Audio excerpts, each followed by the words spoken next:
मेरे पिताजी यहीं पे क्यों अदृश्य हुए? लगता है कोई पवित्र पत्थर है। पैर में हंस क्यों रहे हो? कांतारा चैप्टर 1 मूवी का कॉन्सेप्ट इंडिकेट करता है जो ऋषभ शेट्टी ने अनाउंस किया था as a prequel to Kantara 2022। इसका बैकड्रॉप प्री कॉलोनियल कर्नाटका है जो मेन फोकस रहेगा कंडाम्बा डायनेस्टी एरा में भूता कोला की स्पिरिचुअल रूट्स और काडू बेटू शिवा के अपराइज पर। अब मैं तुम्हें इसकी डिटेल स्टोरी बता देती हूँ, ठीक है। कांतारा चैप्टर 1 मूवी स्टार्ट होती है कदम्बा डायनेस्टी एरा से, जब कर्नाटका काफ़ी रिच कल्चर और ट्रेडिशन से भरा हुआ था। फॉरेस्ट डेंस थी, रिवर्स अनटच्ड थी और हर जगह एक डिवाइन ऑरा था। इस वक्त पर भूता कोला का रिचुअल अपने इनिशियल स्टेजेस में था। लोग बिलीव करते थे कि नेचर और डिवाइन स्पिरिट्स ही उनके प्रोटेक्शन और प्रॉस्पेरिटी का सोर्स है। भूता कोला कोई नॉर्मल रिचुअल नहीं बल्कि एक पावरफुल स्पिरिचुअल कनेक्शन था बिटवीन ह्यूमंस एंड डेमिगॉड्स यानी देव्स।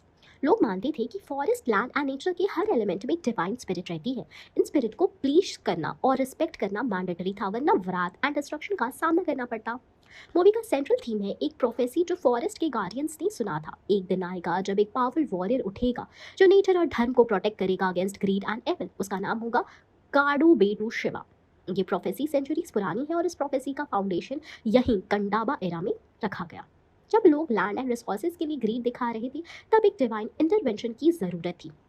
कदम्बा पीरियड में रूलर्स जनरली धार्मिक थे, लेकिन कुछ जमींदार एंड फ्यूडल लॉर्ड्स अपनी पावर बांधने के लिए नेचर की सैक्रेड स्पेसेस तोड़ने लगे। फॉरेस्ट को काटकर वहां कल्टीवेशन या पैलेसेस बनाने का प्लान होने लगा। लोग डर गए क्योंकि उनका बिलीव था कि अगर सैक्रेड ग्रोव्स डिस्ट्रॉय हुए तो देवास का रात उन पर गिर सकता है। इस वक्त पर एक ट्राइबल क्लैन आता है जो देव पंजोली यानी वाइल्ड बोर गॉड का ऑर्डेंट वर्शिपर है। ये लोग भूता कोला परफॉर्म करते हैं टू सीक प्रोटेक्शन। भूता कोला परफॉर्मर ट्रांस में जाके देवा का मैसेज सुनाता है, यहाँ कोई भी इंसान अपने ग्रीड के लिए प्रकृति को डिस्ट्रॉय नहीं करेगा। अगर किसी ने ट्राई किया तो उसके खिलाफ एक प्रोटेक्टर उठेगा। फिर कहानी में एंटागनिस्ट एंट्री करता है, एक लोकल शीफ्टेन जो कदम्बा किंग का सबऑर्डिनेट है। ये शीफ्टेन पावरफुल है और उसका सपना है कि पूरा फॉरेस्ट उसके कंट्रोल में हो। उसको लगता है कि रिचुअल्स एंड भूता कोला बस सुपरस्टिशियस है। वो फॉरेस्ट लैंड ग्रैब करना स्टार्ट करता है और विलेजर्स को थ्रेटन करता है। जब विलेजर्स अपोज करते हैं तो उन्हें ब्रूटल पनिशमेंट्स मिलती है, घर जलाए जाते हैं और भूता कोला परफॉर्मर को इंसल्ट किया जाता है। इस ह्यूमिलेशन के बाद एक बड़ा रिचुअल ऑर्गेनाइज होता है जहां विलेजर्स देव से न्याय मांगते हैं।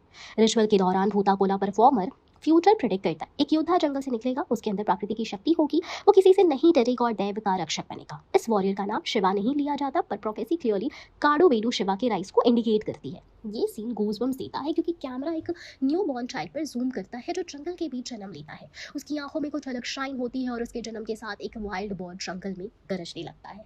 Symbolic connection with Panjurli Dev. Movie के सेकंड हाफ में स्पिरिचुअलिज्म और एक्शन का कॉम्बो होगा। भूता कोला के रिचुअल्स को ग्रैंड एंड ऑथेंटिक दिखाया जाएगा। Traditional dance, costume, trends, state and Dev के रीसेंट, साथ ही शीफ्टेन और उसके मेन और ज्यादा वायलेंट होते हैं और ट्राइबल कम्युनिटीज को स्लेवरी तक ले जाते हैं। तब एक मिस्टीरियस वॉर का शैडो दिखाना स्टार्ट होता है। वो डायरेक्टली काडू बेटू शिवा नहीं होगा क्योंकि उसका फुल राइज अगले पार्ट में होगा, पर उसकी रूट्स यहाँ से ग्रो करेगी। क्लाइमेक्स में देवी का इंटरवेंशन दिखेगा। भूता कोला परफॉर्मर ट्रेंड्स में शीटेन को धमकाता है और अनाउंस करता है, तुम्हारी लीनेज खत्म होगी और जंगल का रक्षक तुम्हें धूल चाटेगा। इस जंगल का हर पेड़ और हर जानवर तुम्हारे खिलाफ होगा। इसके साथ शीटेन का एक वायलेंट एंड मिलता है, या तो देव के विराट से या विलेजर्स की यूनिटी से। लास्ट शॉट में ग्रोन अप बॉय जंगल में ट्रेनिंग करते हुए दिखाया जाएगा। यही बॉय फ्यूचर में काडू बेटू शिवा बनेगा। बैकग्राउंड में पावरफुल डायलॉग घूमता है, जंगल और देव का न्याय कभी नहीं रुकता। जब अन्याय बढ़ता है तब प्रकृति अपना प्रोटेक्टर भेजती है। मूवी पूरी तरह mythology plus folklore plus action blend होगी जिसमें spirituality and rock culture dominate करेगा। ऋषभ शेट्टी इसे ऑथेंटिक बनाने के लिए रियल रिचुअल्स एंड ट्रेडिशंस को शोकेस करेंगे। स्टोरी सिर्फ एक हीरो की नहीं बल्कि कल्चर की है जो सेंचुरी से रूटेड है।